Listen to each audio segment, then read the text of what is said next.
राधे राधे, जय श्री कृष्ण। दोस्तों, अपना ज्ञान और बढ़ाने के लिए चैनल को सब्सक्राइब जरूर करें, क्योंकि भगवान कृष्ण स्वयं गीता में कहते हैं, ज्ञानी व्यक्ति को कभी हराया नहीं जा सकता। जय श्री कृष्ण। दोस्तों, भगवान कृष्ण का जन्म भाद्रपद माह के कृष्ण पक्ष की अष्टमी तिथि को हुआ था। इस शुभ तिथि को भगवान कृष्ण के जन्म उत्सव के रूप में मनाया जाता है और इसे जन्म अष्टमी कहा जाता है।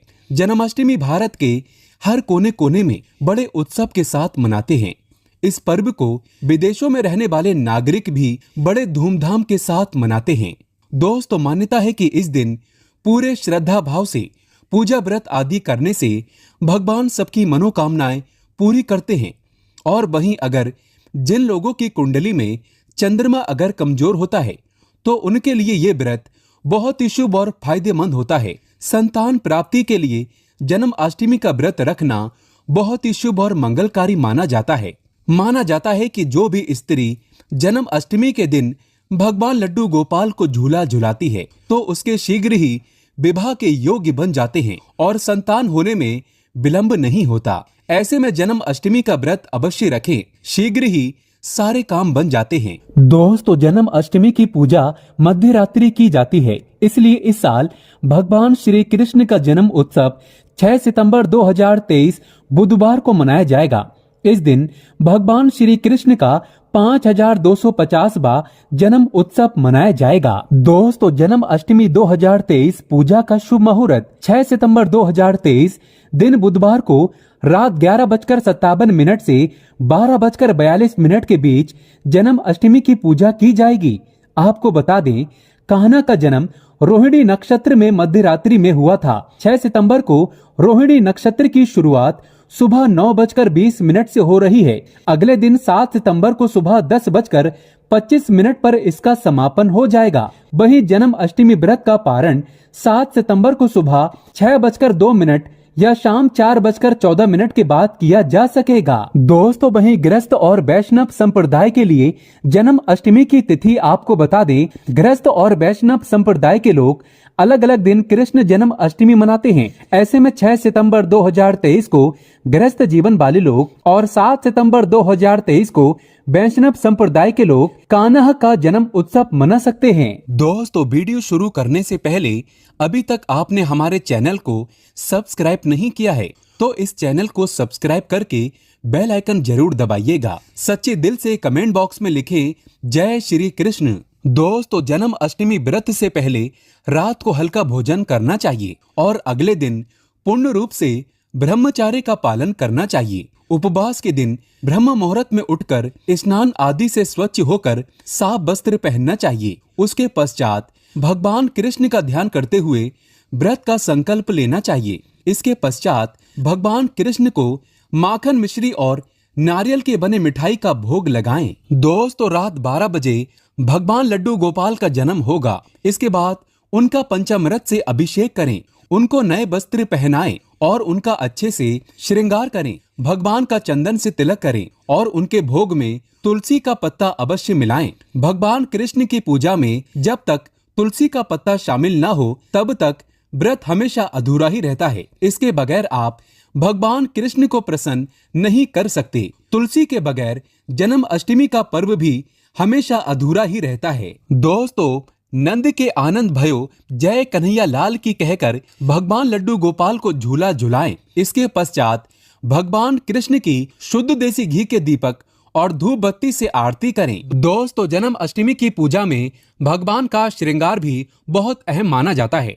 आज हम आपको 8 ऐसी वस्तुओं के बारे में बताने जा रहे हैं जो भगवान लड्डू गोपाल को अति प्रिय है। अगर आप भी भगवान कृष्ण की असीम कृपा प्राप्त करना चाहते हैं तथा माता लक्ष्मी की कृपा प्राप्त करना चाहते हैं, अपनी मनोकामना को पूर्ण करना चाहते हैं, तो जन्माष्टमी आने से पहले ही इन वस्तुओं को अपने घर पर अवश्य लेकर आएं। अगर आप इन सभी वस्तुओं को घर में नहीं ला सकते हैं तो कम से कम आप इनमें से कोई भी एक वस्तु घर में अवश्य लेकर आएं और भगवान श्री कृष्ण को ये वस्तु अवश्य अर्पित करें। दोस्तों, नंबर 1, भगवान लड्डू गोपाल की अति प्रिय वस्तु है मोर पंख। कहा जाता है कि राधा रानी के महल में बहुत मोर हुआ करते थे। जब वो भगवान श्री कृष्ण की बांसुरी की धुन पर नृत्य करती थीं, तो उनके साथ वे मोर भी नाचा करते थे। एक दिन किसी मोर का पंख जमीन पर गिर गया, जिसे तुरंत उठाकर भगवान श्री कृष्ण ने अपने मस्तक पर सजा लिया। भगवान कृष्ण के मस्तक पर सजा मोर पंख राधा रानी के प्रेम की निशानी मानी जाती है। इसीलिए भगवान लड्डू गोपाल के जन्म उत्सव की पूजा में मोर पंखों से उनकी हवा किए जाने का चलन है। इसीलिए जन्म अष्टमी पर मोर पंख अवश्य घर में लाना चाहिए। दोस्तों, एक अन्य कथा के अनुसार देवी राधा हर दिन मोरकुटी मंदिर के पास मोरों को दाना देने जाती थी। एक बार जब देवी राधा वहां पहुंची तो वहां पर एक भी मोर नहीं था। राधा रानी उदास हो गई। कान्हा ने देवी राधा को प्रसन्न करने के लिए स्वयं मोर रूप धारण कर लिया और वहां पहुंच गए। राधा रानी कान्हा का ये रूप देखकर बहुत प्रसन्न हुई। दोस्तों, मोरकुटी मंदिर में मोर रूप में आज भी राधा कृष्ण की पूजा होती है। इसीलिए भगवान श्री कृष्ण को प्रसन्न करने के लिए जन्म अष्टमी की पूजन में मोर पंख अवश्य ही शामिल करना चाहिए। हिंदू मान्यताओं के अनुसार घर में मोर पंख का प्रयोग करने से अमंगल टल जाता है।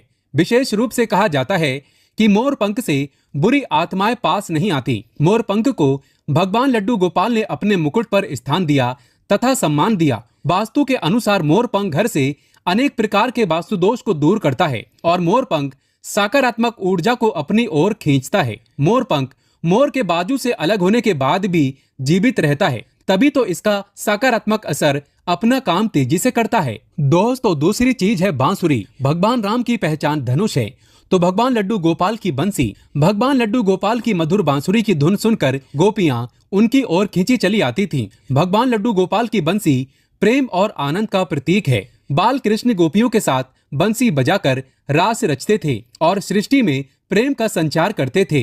दोस्तों, जन्म अष्टमी के दिन भगवान श्री कृष्ण के श्रृंगार की सामग्री में बांसुरी को शामिल करने से गृहस्थी में प्रेम और आनंद आता है। भगवान कृष्ण को बांसुरी अर्पित करने के साथ ही आप अपने घर में बांसुरी को अवश्य ही लाएं।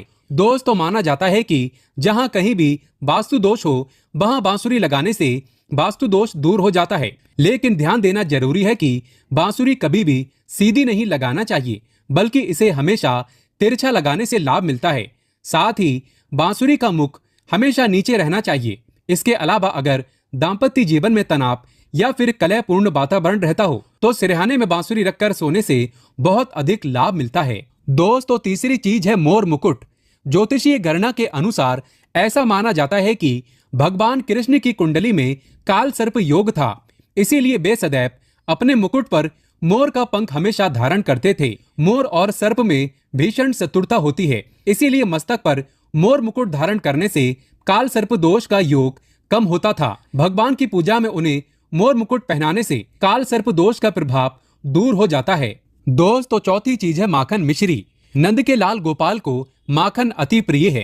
कहते हैं जिस रात लड्डू गोपाल का जन्म हुआ उस रात नंदगांव की गोपियों ने सपने में देखा था कि लड्डू गोपाल माखन मांग रहे हैं। नंदलाल को माखन इतना प्रिय था कि वे बचपन में गोपियों की मटकियों से माखन चुराकर तथा मटकियां तोड़कर खा लिया करते थे, जिसकी वजह से इनका एक नाम माखन चोर भी है। दोस्तों, भगवान के भोग में माखन मिश्री को अवश्य ही शामिल करना चाहिए। प्रेम पूर्वक भगवान लड्डू गोपाल को माखन मिश्री का भोग लगाने से आरोग्य की प्राप्ति होती है, धन सुख समृद्धि की प्राप्ति होती है, धन लक्ष्मी आपके घर में धन की वर्षा करती है। भगवान लड्डू गोपाल को माखन मिश्री अर्पित करने से वे शीघ्र ही आपकी सभी इच्छाएं पूर्ण करते हैं। दोस्तों, पांचवी चीज है झूला या फिर पालना। भक्ति भाव के भूखे बाल गोपाल को जन्म अष्टमी पर झूला झुलाने की परंपरा चली आ रही है। ये ठीक उसी प्रकार से है जैसे बच्चे के जन्म के बाद उसे पालने में झुलाने से आनंद की प्राप्ति होती है, उसी प्रकार भक्तजन अपने प्रभु के बाल स्वरूप को पालने में झुलाकर भक्ति के परम सुख को प्राप्त करते हैं। दोस्तों, भगवान को झूला या पालना भेंट करने से प्रेम और आनंद की प्राप्ति होती है और एक नारी को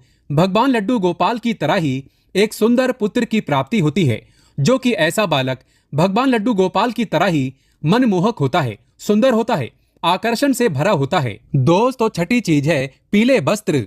जन्म उत्सव के वक्त भगवान के बाल स्वरूप को पंचामृत से स्नान कराने के पश्चात पीले रंग के नए वस्त्र पहनाए जाते हैं। अगर आप भी इस बार जन्म अष्टमी का पर्व मनाने वाले हैं तो आप पूजा की सामग्री में पीले रंग के वस्त्रों को अवश्य ही शामिल करें। पीली चीजें अवश्य शामिल करें। भगवान को पीताम्बर वस्त्र अति प्रिय है, ये प्रेम और वैराग्य के प्रतीक है। दोस्तों, सातवीं चीज है गौ। भगवान लड्डू गोपाल का निवास गोलोक माना जाता है। गाय भगवान की सहचर है। भगवान लड्डू गोपाल के साथ पूजा में बछड़े के साथ ही गाय की पूजा करना सुख समृद्धिदायक माना जाता है। पुराणों में गाय को धन का प्रतीक माना गया है। भगवान धन रूपी गौ की रक्षा करते हैं। दोस्तों, ज्योतिष शास्त्र के अनुसार गाय के भीतर गुरु ग्रह का वास होता है। यदि ये ग्रह किसी व्यक्ति की कुंडली में नीच स्थिति में हो तो उसे गाय की सेवा करना चाहिए। ऐसा करने से वो उस ग्रह की कुपित दृष्टि से बच सकता है। इसके अलावा वास्तु शास्त्र के अनुसार पूजा स्थान अथवा बैठक के कमरे में ईशान कोण में चांदी की गाय और उसका बछड़ा रखने से भाग्य में वृद्धि होती है। इसीलिए आप जन्म अष्टमी से पहले ही चांदी की गाय और उसका बछड़ा अपने घर पर अवश्य ही लाएं। अगर आप चांदी का नहीं ला सकते हैं तो आप मिट्टी का ला सकते हैं, या फिर आप गाय और बछड़े की तस्वीर लाकर भी ईशान कोण में लगा सकते हैं। दोस्तों, 8वीं चीज है गीता की पोथी। भगवान कृष्ण ने महाभारत के युद्ध के दौरान अपने प्रिय सखा और पांडवों में श्रेष्ठ धनुर्धर अर्जुन को गीता का उपदेश दिया था। गीता मोह से निकल के संसार को देखने का मार्ग बताती है। इसे भगवान श्री कृष्ण की वाणी कहते हैं, जो मनुष्य को मुक्ति का मार्ग और कर्म पथ पर चलने का ज्ञान देती है। दोस्तों, इसीलिए भगवान की पूजा में गीता की पोथी जरूर रखनी चाहिए और रात में जागरण करते हुए गीता का पाठ हर हाल में अवश्य करना चाहिए। जन्म अष्टमी के शुभ अवसर पर भगवान लड्डू गोपाल की असीम कृपा प्राप्त करने के लिए आप जन्माष्टमी से पूर्व ही इन चीजों को अपने घर पर अवश्य ही लेकर आएं और इन्हें भगवान की पूजा में शामिल करें। ऐसा करने से आपको भगवान लड्डू गोपाल की असीम कृपा प्राप्त होगी, धन लक्ष्मी की कृपा प्राप्त होगी। सभी देवी देवता दोनों हाथों से आपके जीवन में धन की वर्षा करेंगे। दोस्तों, अगर आप वाकई में भगवान कृष्ण को प्यार करते हैं तो सच्चे दिल से कमेंट बॉक्स में लिखें जय श्री कृष्ण। जन्माष्टमी की हार्दिक शुभकामनाएं। एक लाइक तो बनता है।